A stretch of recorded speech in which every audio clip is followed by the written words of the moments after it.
Selamat datang di aliran aku, lingkungan, dan pikiran. Ya, konsepnya cuman bikin video di dalam kos.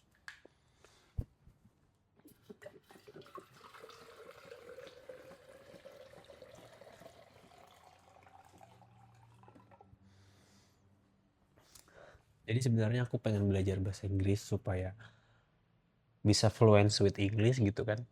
Jadi rencanaku untuk diriku sendiri nggak bakal aku kasih tahu ke orang lain karena kadang rencana yang kita pikirkan dan kita ucapkan untuk orang lain itu tidak bisa terpenuhi secara konsisten gitu. Karena rencana-rencana itu bakal dibuktikan itu dari diri kita sendiri, bukan dari orang lain gitu. Makanya kenapa rencana-rencana besar itu jangan pernah dibongkar ke orang lain dulu, tapi kalian buktikan untuk diri kalian sendiri dulu. Anjas kelas. Jadi di aliran kali ini sebenarnya aku pengen coba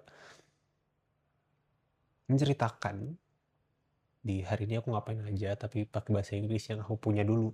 Habis itu aku translate ke bahasa Inggris di Gemini gitu. Kayak, hello everyone, my name is Yudis. I work in I work in BUMN. Okay, I say like Sukovindo. I'm as a surveyor environmental. And today I want to share my activity. In the morning I wake up at 5:20 and then I praying and then I went to my office in Kilang Pertamina Balikpapan and then I met my friends Mbak Aisyah and Haikal. Before before I did my job, before I did my exercise, my before I did my before I do my tugas tuh apa guys? Before I do my work ya, usually I'm smoking with my driver Mas Andre in smoking room and then talking about what a project in today and last week I sent a message for the KSOP. KSOP is like for the maritime and marine in Balikpapan, and then replied to my WhatsApp, via WhatsApp, and then yeah, they send the reply message, and then I read that, and we have scheduled in today for the meeting for the interview about the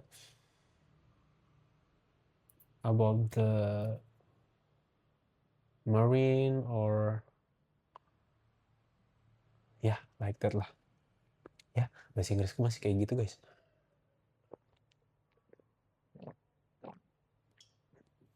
Di bahasa Indonesia itu kayak hari ini aku tadi ke kantor KSOP Balikpapan, kantor pelayaran, itu bertemu Pak Bambang ya.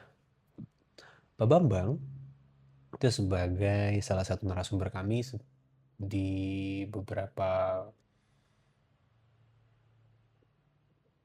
Pak Bambang itu sebagai eh,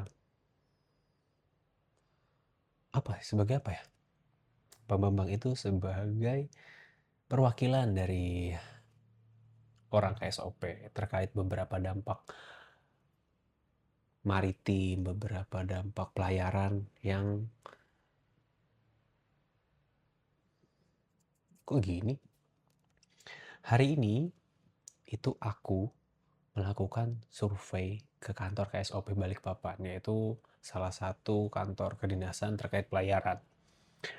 Sebenarnya kami sudah mengirim surat itu di minggu lalu, tapi kami mendapatkan kesempatan tuh hari ini untuk dapat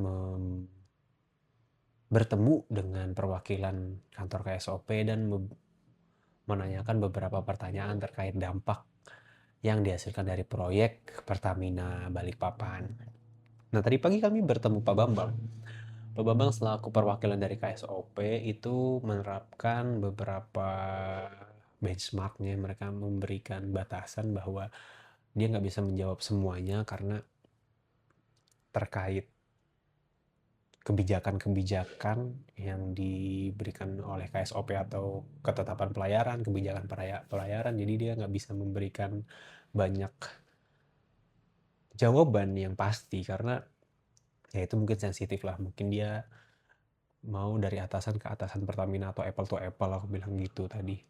Dan ya alhamdulillah hari ini lancar sekali, tapi aku pengen banget, kenapa aku pengen banget bisa bahasa Inggris gitu, bisa ngomong bahasa Inggris secara fluent, bisa mengerjakan soal bahasa Inggris, dan aku pengen bisa ya ngobrol dengan orang-orang luar Indonesia, warga negara asing gitu dengan lancar. Karena kan bahasa Inggris kan salah satu bahasa internasional yang bisa kita gunakan dimanapun gitu. Dan itu menjadi salah satu tolak ukur kalau misalnya kalian bisa bekerja di suatu perusahaan internasional. Kembali ke alirannya. Ya, kita cukupkan aja lah bahasa Inggris kita tadi. Mungkin kita harus belajar lagi. Karena aku itu suka banget sama hal-hal yang internasional. Aku pernah ke Jepang di 2018, itu pas aku SMA. Sayangnya aku gak punya uang banyak nih. Waktu itu aku belum punya uang banyak waktu itu. Jadi aku mencoba beberapa kuliner-kuliner Jepang. Itu enak-enak banget. Udon tuh enak. Udonnya enak, terus sweet tofunya enak, terus ada miso. Miso noodle yang mie dikasih kuah kecap yang dingin, itu enak banget. Sashimi di sana, tuna, salmon, terus daging-dagingan. Gila. And I wanna go to Japan soon. Let's meet again Japan, and then ya, kita kembali ke aliran. Aku lingkungan dan pikiran. Kenapa aku buat aliran? Karena beberapa orang itu memiliki pola pikir yang berbeda-beda. Kenapa aku buat aliran? Karena ini pemikiran dari aku sendiri terhadap lingkungan, gitu kan. Aku, lingkungan, dan pikiran, semuanya itu berkesinambungan gitu kan. Dari aku ke lingkungan, terus aku berpikir. Kayak hal-hal basic manusia itu ada setiap kita di lingkungan masing-masing atau di pikiran kita masing-masing. Contohnya, bagaimana sih cara kita bisa mendapatkan suatu hal, atau bagaimana sih kita supaya bisa tenang. Aku nulis di bukuku dan di notesku tuh, coba dulu dikelola. Kenapa aku nulis kayak gitu? Karena ketika kita tidak mendapatkan suatu hal yang ingin kita dapatkan dan kita tidak tahu caranya gimana, yang pertama adalah mengelolanya. Contoh seperti kamarku sekarang berantakan. Aku menempatkan ini di sini, aku menempatkan itu di situ, dan segala macam ada di mana-mana. Itu pengelolaan. Kenapa kita harus mengelola? Supaya hal itu rapi. Supaya kita bisa berjalan bagaimana semestinya gitu. Hal-hal kayak gitu tuh cukup sepele, tapi pengelolaan itu bukan hanya dalam kamar, tapi dalam pikiran dan rencana. Pengelolaan itu sangat efektif ketika kita melakukan di segala hal. Bukan hanya pengelolaan lingkungan, karena pengelolaan lingkungan itu memiliki kebijakan-kebijakan juga. Nah, kita buat hal itu untuk diri kita sendiri. Bagaimana cara kita mengelola kehidupan kita agar dapat memiliki target. Kadang nih kita sebagai manusia, kita hidupnya ikuti alur aja, tapi kita nggak bisa mengelola alur itu. Ketika kita mengikuti alur dan mengikuti airnya, apakah kalian siap bertemu batu? Apakah kalian siap bertemu air terjun gitu kan? Kalian tidak akan siap bertemu hal itu. Tapi ketika kalian mengikuti alurnya dengan pengelolaan diri kita yang baik, kalian akan siap di segala apapun. Makanya pengelolaan atau memberikan pertimbangan terhadap hidup itu penting. Mempersiapkan sesuatu itu penting. Supaya apa? Supaya kita ke depannya itu tidak mungkin, kita tidak akan tidak siap.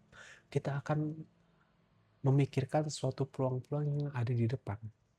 Jadi ketika kita mengikuti alurnya, kita bisa melihat ke depannya, di depan ada batu. Oke, kalau di depan ada batu, kita akan bisa minggir atau kita lompat. Nah, pengelolaan itulah yang kita harus siapkan. Atau bahasanya itu draft list. Draft list yang harus kita siapkan untuk dapat melihat resiko-resiko di depannya. Pengelolaan itu, kenapa kita harus memiliki untuk diri kita sendiri dulu, baru kita bisa mengimplementasikan ke luar. Karena pengelolaan itu kita menempatkan sesuatu dengan baik. Ya, menempatkan sesuatu dengan baik itu dari pemikiran, dari persiapan. Ya, segala hal yang kita kelola dari diri kita, dari kamar kita, dari pekerjaan kita. Kenapa kita harus rapi? Supaya apa? Supaya kita dapat melihat pola-pola yang kita tempatkan. Ya, bahasa sederhananya seperti itu.